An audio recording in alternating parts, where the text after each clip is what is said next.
Vitamin C দিয়ে ভরপুর কমলা লেবুর খোসার সাবান এই শীতে অবশ্যই একবার বাড়িতে ট্রাই করুন।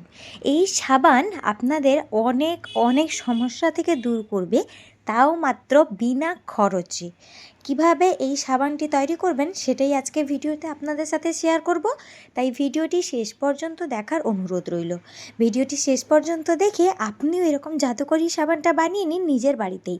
তাহলে চলুন মূল ভিডিওতে যাওয়া যাক।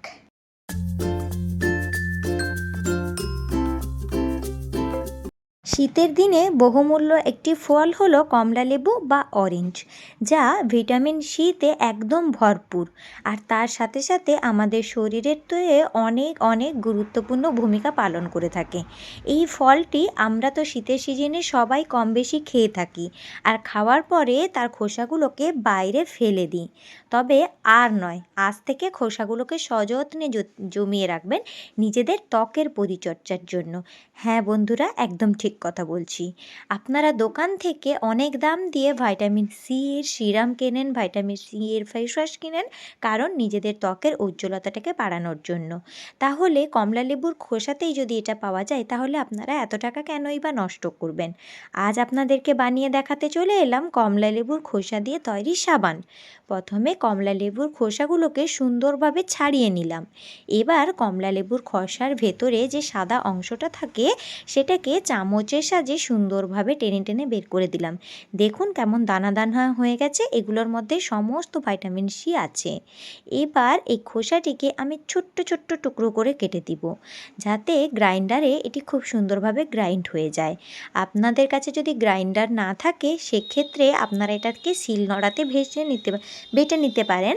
তবে এই খোসাগুলোকে আপনাদেরকে কিছুক্ষণ পর্যন্ত ভিজিয়ে রাখতে হবে, তাহলে নরম হয়ে গেলে এটি বেটে নেওয়াটাও অনেক সহজ হবে। এরপর এর মধ্যে হালকা জল মিশিয়ে দিচ্ছি। এখানে আমি ফিল্টার ওয়াটার ব্যবহার করছি, আপনাদের কাছে ফিল্টার বা মিনারেল ওয়াটার যা থাকবে তাই ইউজ করবেন। আর যদি কিছুই না থাকে তাহলে নর্মাল ওয়াটারই ইউজ করবেন। আমি এটাকে ব্লেন্ড করে নিয়ে আসি। দেখুন আমার ব্লেন্ড করা হয়ে গেল। এবার ব্লেন্ড করার পরে এটা এরকম থকথকে একটা পেস্ট জাতীয় পদার্থ রেডি হবে। এটিকে আপনারা অ্যাজ এ ফেস প্যাকও কিন্তু ইউজ করতে পারেন। দাঁড়ান, আপনাদের সাথে এই ফেস প্যাকের ভিডিওটা খুব শিগগিরই শেয়ার করব। তার আগে চলুন আজকের টপিকে চলে আসা যাক। আচ্ছা, আপনারা যারা ভিডিও দেখতে দেখতে ভিডিওটিকে লাইক করতে ভুলে গেছেন, আপনাদের কাছে অনুরোধ থাকবে ছোট্ট একটি লাইক করে এই বোনটিকে একটু উৎসাহ দেওয়ার। আপনাদের একটা লাইক আমার ভিডিওটাকে আরও 10 জনের কাছে নিয়ে যেতে হেল্প করবে। এবার আমি নিয়ে নিচ্ছি পিয়ার্সের সাবান। আপনাদেরকে এমন একটা সাবান নিতে হবে যেটাতে কিন্তু কোনো রকমভাবে কালার থাকবে না, যেমন লাল হলুদ কালার, কোনো কালারই থাকবে না। এটা হচ্ছে একদম ট্রান্সপারেন্ট কালারের একটা সাবান। আর তার সাথে সাথে পিয়ার্সের সাবান প্রচুর পরিমাণে গ্লিসারিন থাকার জন্য আমাদের ত্বককেও কিন্তু খুব সুন্দরভাবে ময়শ্চারাইজড রাখে। এটা তো আমরা সবাই কম বেশি জানি। আর এই সাবানটি আপনারা মার্কেটে খুব সুন্দরভাবে অ্যাভেলেবেলও পেয়ে যাবেন। এবার এই সাবানটিকে আমি ছোট ছোট টুকরো করে নেব। আচ্ছা, আর একটা কথা জানিয়ে রাখি, আপনাদের কাছে যদি বিসওয়াক্স পাওয়া যায়, মানে সাবান তৈরি করার পাউডার, তাহলে আপনারা সেটি ইউজ করতে পারেন। কিন্তু আমাদের আশেপাশের দোকানে সাবান তৈরি করার পাউডার আমি অনেক খুঁজেছি কিন্তু পাইনি, তাই আমাকে এই পিয়ার্সের সাবানটাই ইউজ করতে হয়। এর আগে আমি অনেক ধরনের সাবান বানানো দেখিয়েছি, যেমন বিটের সাবান, অ্যালোভেরার সাবান, যেগুলো আমাদের ত্বকের জন্য অনেক উপকারী। যারা এখনও দেখনি, আপনাদের কাছে অনুরোধ থাকবে একটু গিয়ে চ্যানেলটা চেক করে ভিডিওটি দেখে নেওয়ার।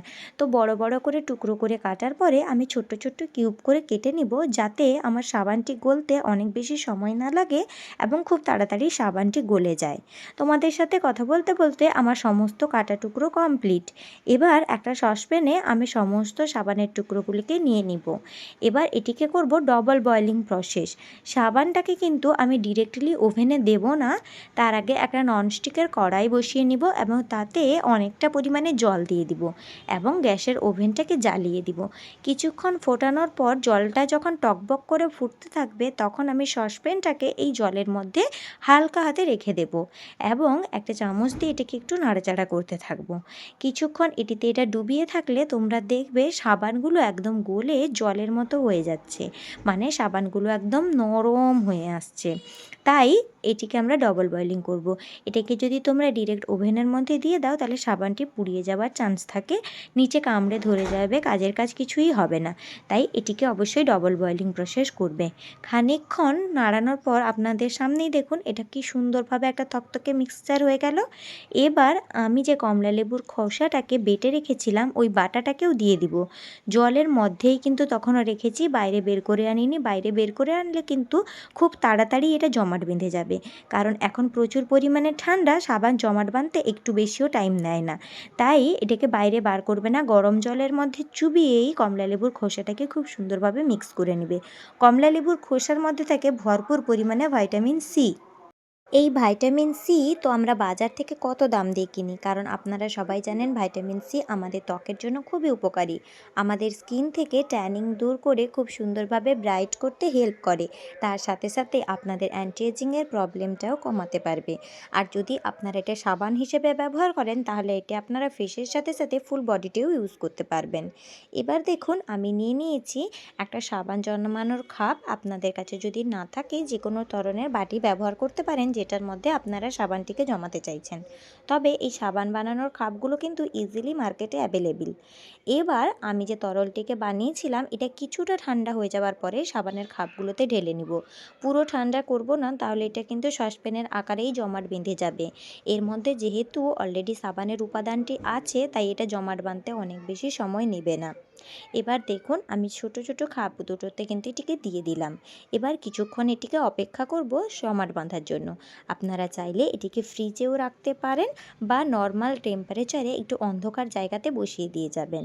তাহলেই দেখবেন 2-3 ঘন্টার মধ্যে এটা জমাট বেঁধে সুন্দর একটা সাবানের আকার নিয়ে নিয়েছে। তাহলে চলুন এটাকে রুম টেম্পারেচারে রেখে দেওয়া যাক। এবার কিছু কথা বলি যে এখানে আমরা যে উপাদানগুলি ব্যবহার করলাম ওগুলো কিন্তু ন্যাচারাল, তাই এগুলো দিয়ে আপনাদের স্কিনের কোনো ক্ষতি হবে না। অনেকের কিন্তু অরেঞ্জের পিলে সেনসিটিভিটি থাকে বা মুখ চুলকাতে থাকে, সেক্ষেত্রে আপনারা অবশ্যই প্যাচ টেস্ট করে নেবেন। একবারও সময় করে হলে এই সাবানটিকে ব্যবহার করে দেখবেন। আর আমার চ্যানেলের ভিডিওগুলো যদি আপনাদের ভালো লেগে থাকে তাহলে প্লিজ ভিডিওটিকে লাইক কমেন্ট শেয়ার করে পাশে থাকবেন।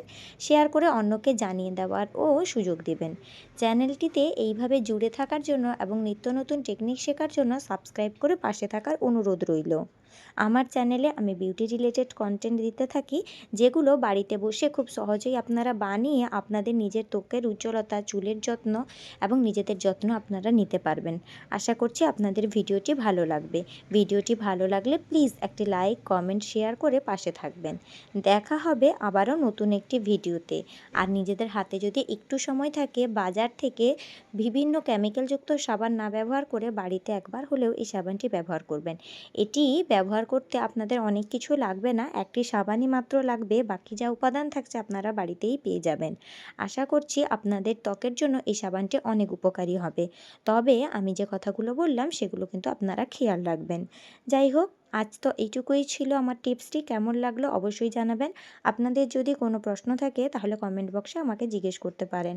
দেখা হবে নতুন একটি ভিডিওতে। ভালো থাকবেন, সুস্থ থাকবেন, টাটা।